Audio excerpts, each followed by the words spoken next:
sit up tall. All right, thank you. Let's start off with Mike. Quick one before the real question. Did you know the 50-plus footer was good right away? It felt good. You don't make many of those, but it did feel good when I shot it. All right, moving back a little bit now, just kind of the rise, Austin, these last few years, and like this, your postseason now, to be playing almost 40 minutes, relied upon to this degree as an integral part of the team in a Game 6 setting against Golden State, LeBron, AD, Steph, Draymond, Clay, the whole thing. How would you describe what it's been like for you? Oh, man, this was special. I got a text from one of my really good friends before the series started, right when we won last series against Memphis, and he was just like, no pressure, but you're about to be in one of the most, the biggest rivalry of like my life. Ever since I think 2015, they've been just battling it out, Brian, Steph, and then their whole core. So it's special to get that win and to beat a team that's so established, so good that they've won 4 rings in the past 10 years or whatever. So it just is great. Also, I had my brother here. He flew in from Germany, so it was just a special moment for me. Dave? Austin, you guys, I guess your only NBA experience is being a teammate of LeBron James's, but do you feel like playing on his team and going through a regular season where your team is scrutinized and there's a regular season game has more intensity than maybe the average NBA team might have, can make a group prepared for the intensity that comes in the playoffs? Yeah, for sure. Started off 2-10. Was not fun, and when you're in an organization like this, you're expected to win, and rightfully so.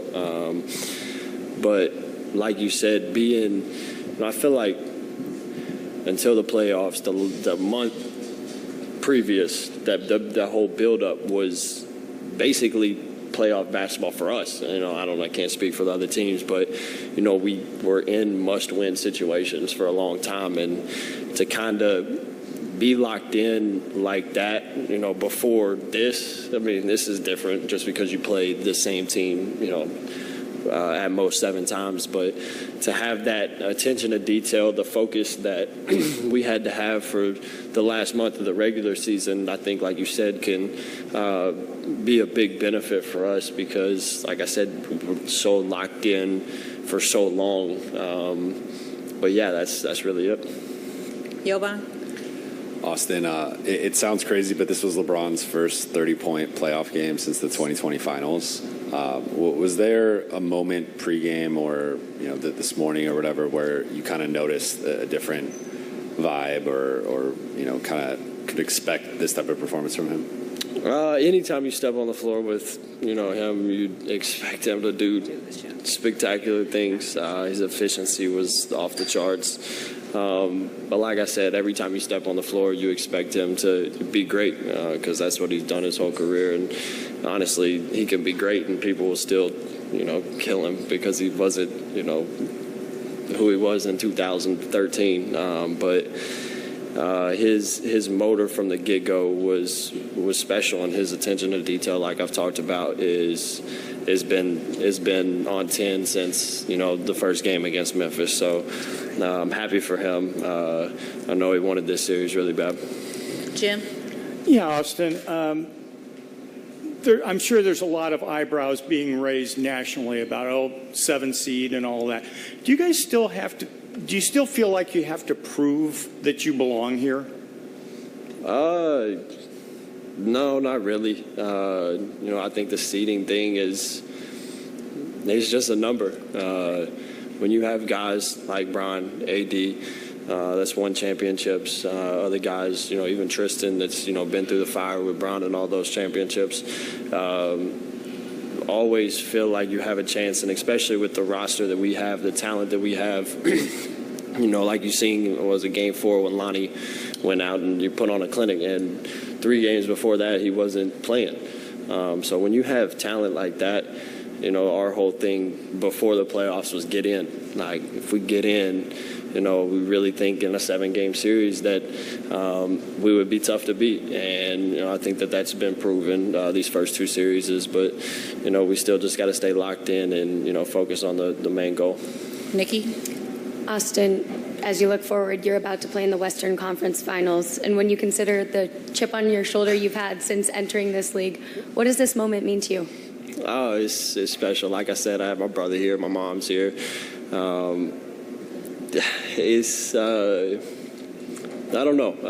I can't really explain it, but it was not emotional, like tears-wise, but the feeling when we subbed out, with 3 minutes to go, it was very special. And like to do it with a group of guys like this, we go back. Dennis gets kicked out of the game for I think 2 techs, and he's jumping around in the back, celebrating, everybody celebrating everybody's success. So just to be a part of that special, and hopefully we can keep it going. Eric? Hey, Austin. You just guarded Steph, Clay for 6 games. What did you learn about that experience? I mean, the work, the diligence, and what's the difference maybe between guarding one or the other? They're really good. Is the main thing, both of them. You see Clay goes 3 for 19, 2 for 12. It's not easy, when you have to guard guys that consistently move and the whole team is basically doing what they can do to get them open. It's not easy, but like I said earlier, shout out to the coaching staff for like the chess match that, they have to play against the Warriors coaching staff. They were on top of things, schemes, mixing up stuff. But there's, Steph plays a lot more off the dribble than Clay does. But if you give Clay or any of them or either of them any space at all, is going up, and it's got a really good chance of going in. But I can't lie, I'm happy I don't have to guard them too anymore. Last question. Miriam? Right on. Congrats, Austin. Thank you. Hey, so I want to ask you about, you mentioned the 2-10 start back then. How was Darvin then? So when he would, like, front-facing to us, he'd sit there and he'd talk about his beautiful job and this beautiful challenge and how much fun he was having despite everything. But, like, what was he like for you guys at that point? Yeah, I mean, obviously 2-10 isn't fun. You always want to win. But as you said, he always had a good attitude coming to work. He said many a times we're employed by the Lakers, the best organization in basketball. So as tough as it is on the court, it could be way worse. Shout out to him for sticking through. I mean, it's hard. You're getting criticism from everybody. It's his first year head coaching job. So for him to stick with it and gut it out, with us is special. I mean, you can't say enough about him, and like you said, he was genuinely happy to be at work every day, even when we were 2-10. And when you have energy like that consistently build good habits, and you want to be around guys like that. So, big shout out to him. Thanks, Austin.